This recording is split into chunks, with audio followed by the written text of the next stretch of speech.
Life is more exciting when you look into the future. It's more precious when you look into the present, but it's more meaningful when you look into the past. My journey as a filmmaker comes along with my years, and as I recently upgraded my laptop, let's talk about my old laptops and the stories I have with them. Hi, my name is Amir Canlas. Welcome to my channel. If you're new here, consider subscribing. But if you're an old subscriber, welcome back. Tagal ko na hindi nakapag-upload. So last month, I did a small renovation dito sa studio and I realized na nasa akin pa pala yung mga old laptops ko. This holds more than 10 years of stories. So before I sell them and get rid of them, I decided to make this video para ikwento ko sa inyo yung mga stories na yun. So first is my Asus X401A. This is my very first laptop and this is actually the first computer ng family namin. Ako yung bunso sa pamilya namin and we never had a computer or desktop. I remember watching tutorials ng filmmaking and photography nang wala akong camera, wala akong laptop, wala akong computer, wala akong internet. Sa computer shop lang yung pag-asa nun. So, that's high school days. And nung college ako, pinili ko ng parents ko nito. That time, I remember feeling na parang kaya ko na gawin lahat. Pero syempre, mga 80% nito is for my school works nung accountancy days ko. Yung mga thesis, mga defense, din namin ginagawa. And that was the time na nag-start akong mag-creative work na din, more seriously. Kasi ako na yung nagagawa for the school, for my college. Kumukuha na rin ako ng mga video works noon for other college din, for other college students. Tapos eto yung gamit ko nun, pang-edit. That was also the first time sumali kami ng short film contest. Although nationwide siya, for college students lang yun na accountancy sa buong Pilipinas. And mga kaibigan ko yung kasama ko, kami yung nagsulat, kami yung nag-shoot, tapos dito in-edit. And then, nung editing time na nag-edit kami sa office na walang aircon, and all you can hear ay yung fan nito. Yun yung memory ko dito. And luckily, even though napaka-struggle nung time na yun, may mga time mag-shutdown pa siya dahil giinit na. So although ganun yung struggle nung time na yun, luckily, nanalo kami. So thank God for that. Sobrang saya na doon na-realize na ang saya pala sumali sa mga short film competition, especially when you do it with the people na masaya ka kasama. Ito yung gear ko noon that time. So pag nakita ko, yun yung naalala ko. Pero ngayon, ang current condition niya, medyo di na gano'ng kaganda. Pero it works nang walang battery. Kailangan nakasaksak. And yung screen niya, okay pa naman. And mabagal na lang siya mag-boot.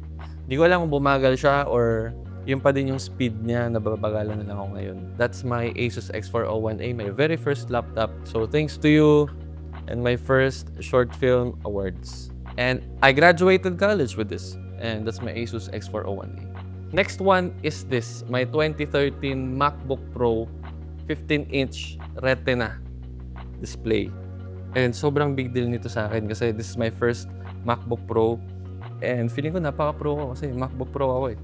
So, ito yung gamit ko nung nakagraduate na ako ng college and nag-start na akong mag-freelance. Isa sa mga memories ko dito ay nag-edit ako sa isang coffee shop. Nakita ko yung isang cashier nila and we started talking and I messaged her.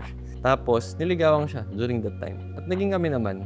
Ito yun, naalala ko to. Ito yung, this photo was from that time. A bit personal story pero isa yun sa mga fun memory ko dito eh. Kasi kung hindi dahil dito, yung mag-e-edit sa coffee shop na yun. And also, going back to my professional stories, no? Ito yung una kong laptop na nadala. Abroad, shooting abroad. My first trip abroad ay to Thailand to shoot prenup. Ito yung gamit kong laptop nun. Although this is a 2013 model, nabili ko to second hand. Parang 2018, ganun. Basta during, or 2017, yan. So, I was working 9 to 5, tapos nag-freelance ako, tapos nag-edit na ako for some studios, editing ng wedding videos, yung gamit ko nun. Tapos nag-accept na din ako ng mga sarili kong shoots. During that time, yung nililigawan ko na cashier sa isang coffee shop, naging kami, tapos ng girlfriend ko na siya, sabi ko sa kanya mag-open ako ng studio. That was my plan during pandemic. And sabi niya sa akin, go for it. So I opened my first studio. Ito na yung gamit ko nun. So marami na ako. My first studio works dito ko in-edit. That's my memory of this. Kaya meron pa tong Easy Films na sticker dito, label. Kasi I opened my first studio with this laptop. So that's my second laptop. Thank you for being there with me nung nag-start ako ng studio. So, ang current condition niya ay okay pa yung screen, pero yung charging niya minsan nagfe-fail. Kailangan nang i-repair. Yung speaker niya, a common problem for old Macs, sabog na. Kailangan na ring i-replace. I've upgraded the RAM and the SSD of this laptop kasi for this model, pwede mo pa siyang i-open and i-customize. So, para sa akin, sobrang lakas na nito during that time. Pero sumusuko pa din siya. Hindi niya na kaya mag-play ng 4K talaga. Nagfe-fail na siya. Pero it works. It still works. So that's my second laptop. Next is my MacBook Air M1 2019. I have upgraded this during my first year dito sa second location ng studio. And I have very, very fun memories with this laptop kasi this is my laptop during the time na I started joining more and more short film competitions. Most of my awards, my achievements, joining short film competitions are done with this. And also my biggest shoot so far is edited using this. This is my lightest laptop so far. Pero ito yung pinaka-powerful at pinaka-madaming nagawa para sa akin. So meron kasi ditong short film competition for college students, which is the Cinematic PTN. And kukuha doon ng mga mentors from the professional side. And isa ako sa mga fortunate na nakuha doon. And the group that I headed, nanalo kami for the season 1 and the season 2. Ito yung gamit ko nun. Tapos my biggest project so far is a launch for a new car brand. Inedit ko din dito. Kami yung team na naggawa behind the promotional photos and videos nila during the launching ng brand na yun. So that's a big achievement for me. And just recently, sumali naman kami ng short film competition na ako na yung director with my team, which is the Ahon short film. Medyo malaki na din yung naging award doon. Yun ang pinakamalaking cash prize na natanggap ko for a short film. And ito rin yung gamit ko doon. That's just some of the many memories of mine using this laptop. And although this is the lightest laptop for me, pinaka-portable, sobrang slim, sobrang gaan. Dami kong milestones na na-share with this laptop.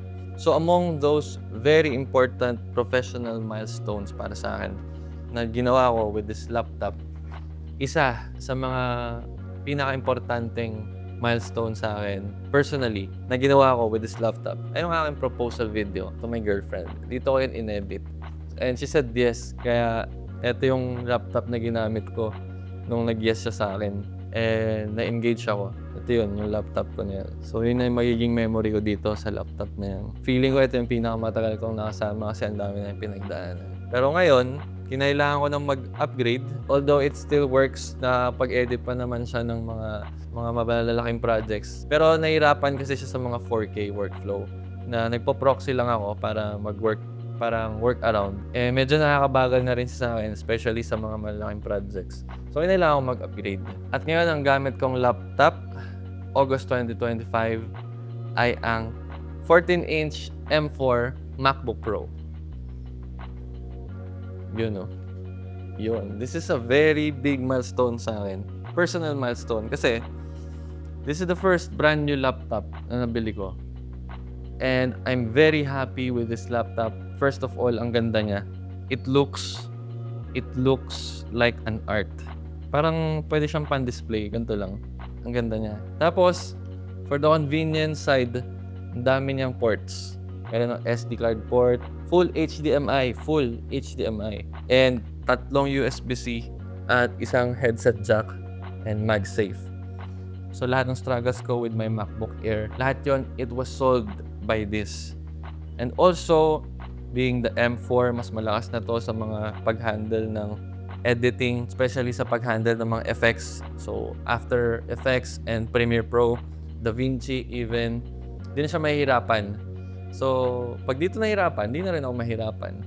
And the display, first time kaya tayo nakagamit ng gantong display. I know OLED and the recent Liquid Retina display ito. Pagka pure black siya, pure black lang talaga, walang light. Kasi yung mga previous laptops na gamit ko, kahit yung mga black spots niya, nakailaw pa din, illuminated pa din. Pero ngayon, when it's black, it's all black dahil dito sa screen na to. And kapag ginagamit ko naman siya outdoor, mataas yung brightness niya. Hindi siya nasisilaw, nagagamit ko pa din sa labas. Size niya, very perfect para sa akin. Not too big, not too small. Ito lang yung perfect size para sa akin. And the only downside is, bumigat talaga siya. Compared to my MacBook Air, bumigat talaga siya, ramdam yung difference. Minsan nami-miss ko yung MacBook Air ko na magaan at madaling isaksak sa bag. Pero for the power it holds, yan, for the capabilities na kaya nito, very excited akong gamitin siya ngayon. And excited ako sa future works na magagawa namin together. And also, this is the perfect time din na i-share ko dito sa video natin that I'll be joining the biggest short film competition that I'll be joining.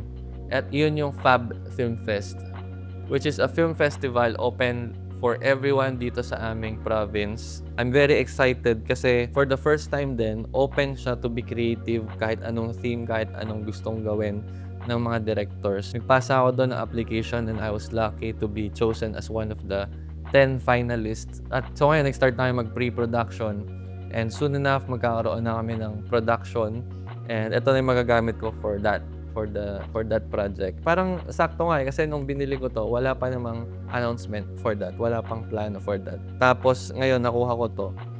Parang nung napili akong finalist, naisip ko, sakto siya kasi magiging malaya kami gumawa ng kahit anong theme concept ng film na gagawin namin.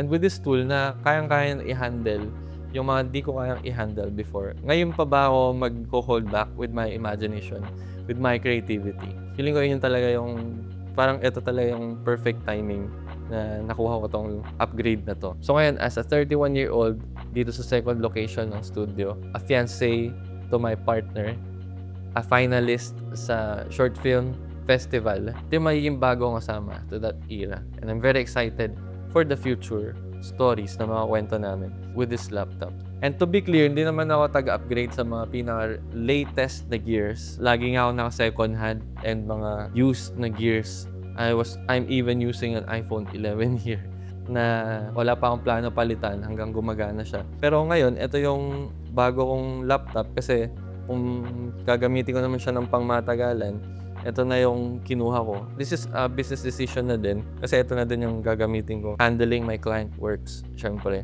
Pero parang timing lang talaga siya na ito yung gagamitin ko ngayon to my newest film. And also, I'm planning to sell my old gears. Ito yung old laptops and yung old lenses ko dito siguro and yung mga redundant gears ko dito sa studio. Matitira lang sa akin ay yung mga kailangan ko talaga. Lastly, dahil ito yung pinakamalaking short film festival na sasalihan ko with my team, I'm planning to make a full behind-the-scenes documentation of our process and share it here dito sa channel na to and on my social media para ma-document ko siya first.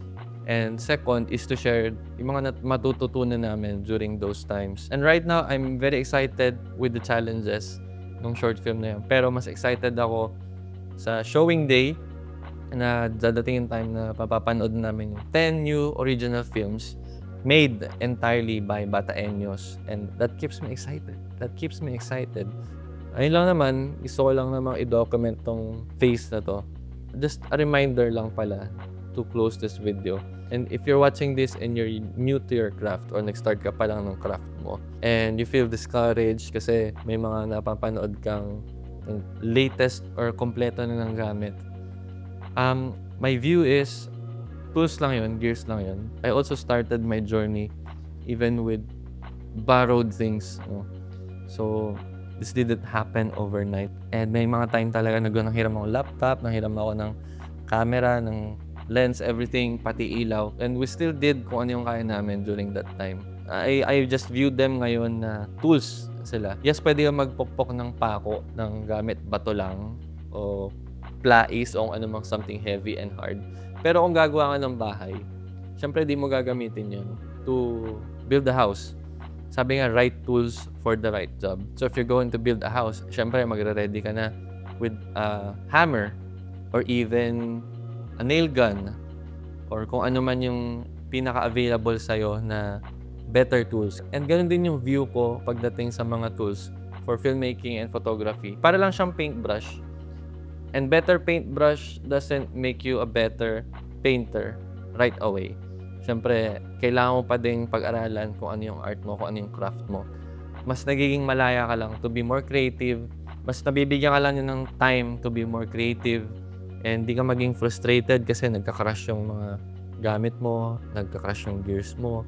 Hindi lang siya malilimit.